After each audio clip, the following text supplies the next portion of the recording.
Hi, welcome to Marco's Paper Top 12 Christmas Favorites for 2013. Today we're going to talk a little bit about distress paints. There are lots of fun things that you can do with them, and one of them is stamp. The distress paints by Holtz by Ranger have a little ball in them, so you do need to be sure and shake those up to mix the paint. We're going to use a stamp today on this, and I'm just going to take my paint dabber, and it has a little sponge top that you can see, and I'm going to just dab all over my stamp so I can cover most of the image. I'm actually going to leave a little bit around the edges just so you don't get a straight line. One of the important things when you do use paint on your stamps is as soon as you're done, you really need to clean that paint off. And that's especially important with an image like this, is it has been distressed. So there's a bunch of little lines. You might not be able to see those too clearly yet, but there are lots of little lines in the image to give it a distressed look. Often what I will do when I have a large stamp is I will take my paper and just apply it directly to the top of my stamp. Use some pressure. Sometimes I put something over the top of it so I don't get totally painty, although I don't mind doing that. So I'll use some pressure to get my background image. Thanks, Chris. You can see I have a nice solid image up there. I didn't get quite enough pressure down here. So it's a little more distressed than the other one. So this is our first stamping. The neat thing about the distress paint is that you can do additional stampings. And one of the easiest ways to do that is to take a water spritzer and spritz the paint to reactivate it. Now I'm going to do one small one here. And I think I will just, since it's so little, I will just get a little inky. So this will be my second stamping. And you can see that that image is a little lighter. And then we'll go ahead and do a third one. Because I took extra ink off here, this image will be not quite as clear, but you'll be able to see that you can get multiple stampings from one inking up of your stamp with the paint. Each stamping will give you a slightly lighter image, but it will give you options then if you want to use it for card making. So then you have another. That is my third stamping, and I can actually get one more out of there, but I'm gonna let that go for right now. So that's stamping with distress paint. Be sure and clean off your stamp after you do that so you don't get a lot of garbage in the middle of your stamp. Then I am going to take this one, this small one right here that I've cut up, and I'm going to dry it quickly because we are gonna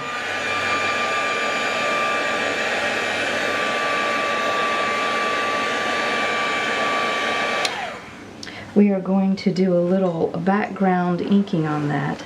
Make sure that feels pretty dry, because one of the things that happens with the distress paint is that the paint will act as a resist.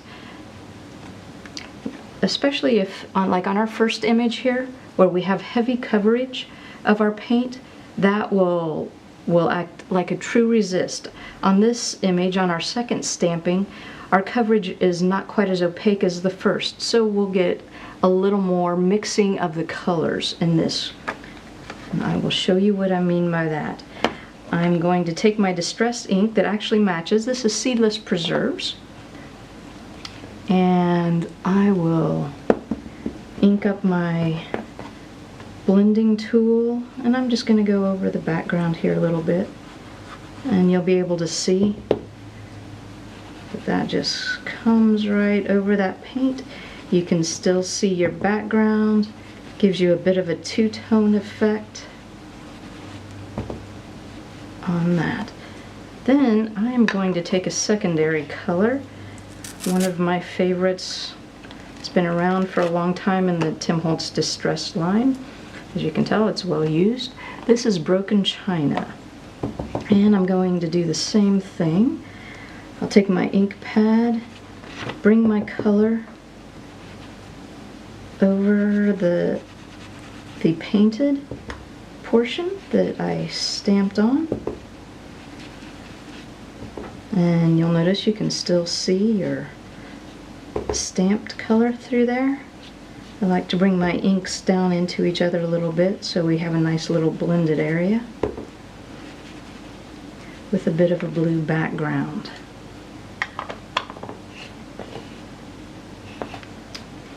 You can at this point wipe a little bit off your painted area if there's some extra ink on that.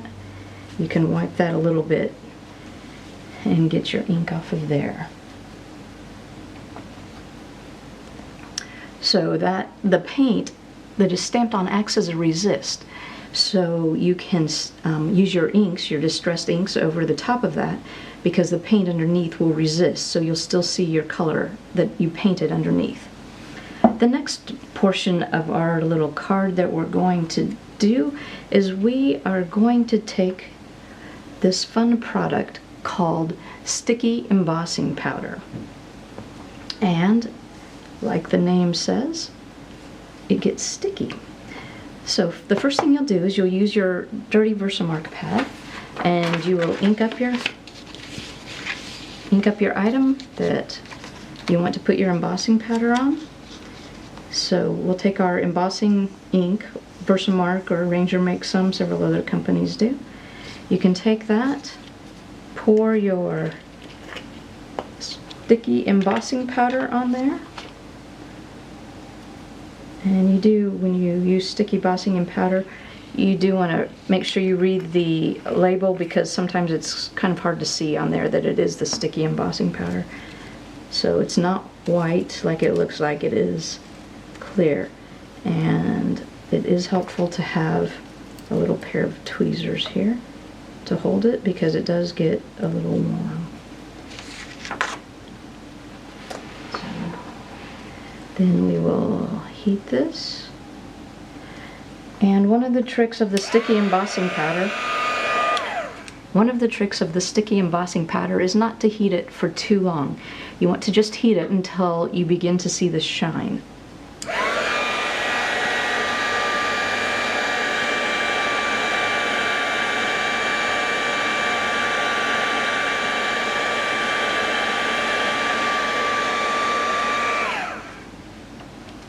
And then we will take, this is Distressed Glitter by Ranger, and this particular color is called Pumice Stone.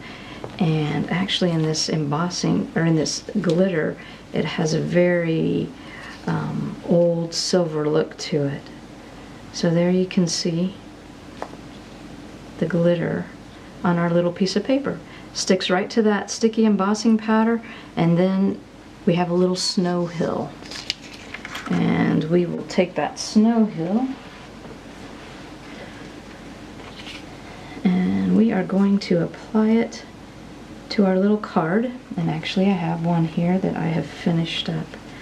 And I'll clean this space a little bit. So you can see this is just an ATC size card. It's 2.5 by 3.5. It could be a little card for the front of a package. You could make little note cards out of it. What I have done with this is I have taken my snowman that I have a die cut for, and I have actually taken my distress ink. This is once again the Broken China, and in order to give my snowman a little dimension, I took my Broken China, put a little, if you have a water brush, you can use a water brush, spritzed, but I couldn't find one in my desk. Therefore, I'm using a paintbrush. Spritzed a little water on the table, got my paintbrush slightly damp, and then on my paper, put in a little water, went directly to my ink pad, and pulled my ink in from my ink pad to create a little bit of shadow. Now I already had a little bit of shadow on my snowman here, so I'm just going over the top. So it is going to be a little bit dark just because I already had a shadow there. But you can see how that works.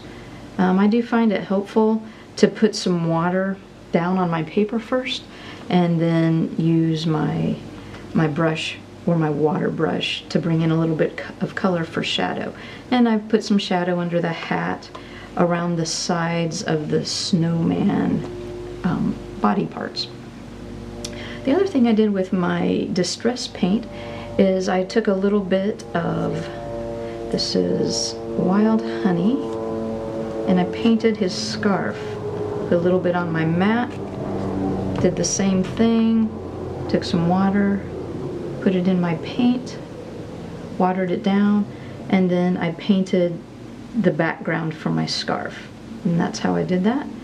And then, in order to get the little dots on my scarf to match my background that I made, I took my seedless preserves again, a little bit of water, pointed my paintbrush so I could dot the snowman scarf. So I've coordinated the colors on my snowman shadow with my background. The dots are the color of the background. So it's kind of a fun way to coordinate everything. My snow hill that I've created here with the distress glitter is pop dotted, and I also have pop dotted my snowman. There's one last product that we used on this small card, and that is called Remnant Rubs by Holtz.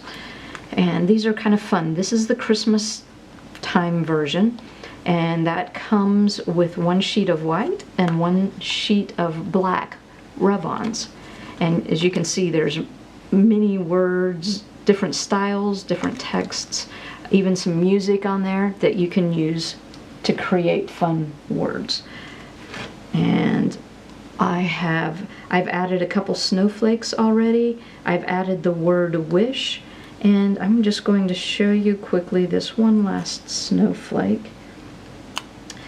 A simple process to add these to your projects. You just cut the shape from the large card, cut out the shape that you want,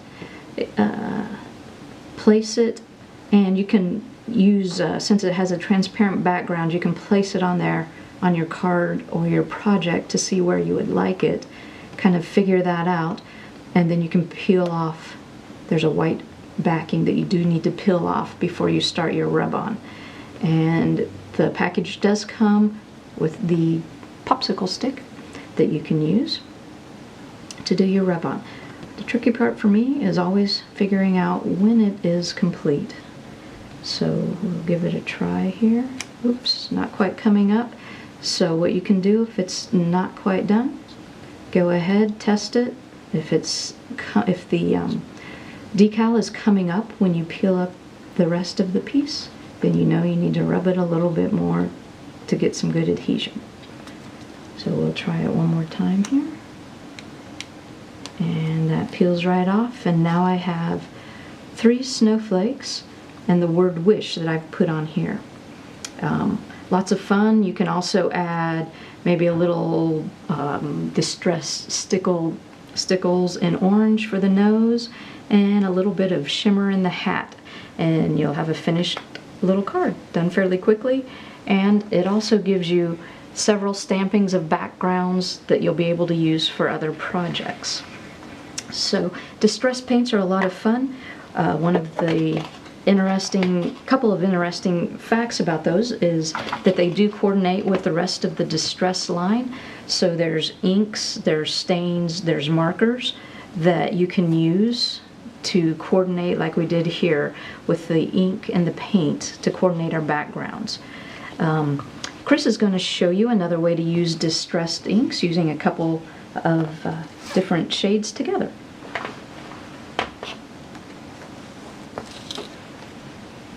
I'm going to use 2 different distress paints. on my stamp. Again, how, as Debbie showed, just want to dab, and I'm gonna randomly dab so that we can get two colors, but also a third color where my fired brick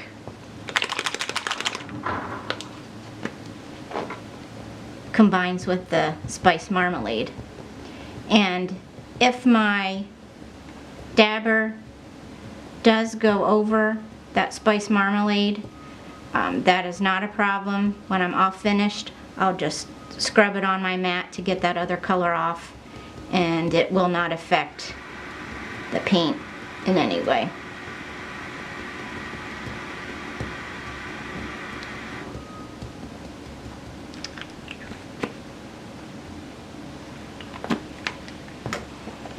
So just a quick background with two colors. I always like to keep one hand still as I'm rubbing the back to get a good transfer.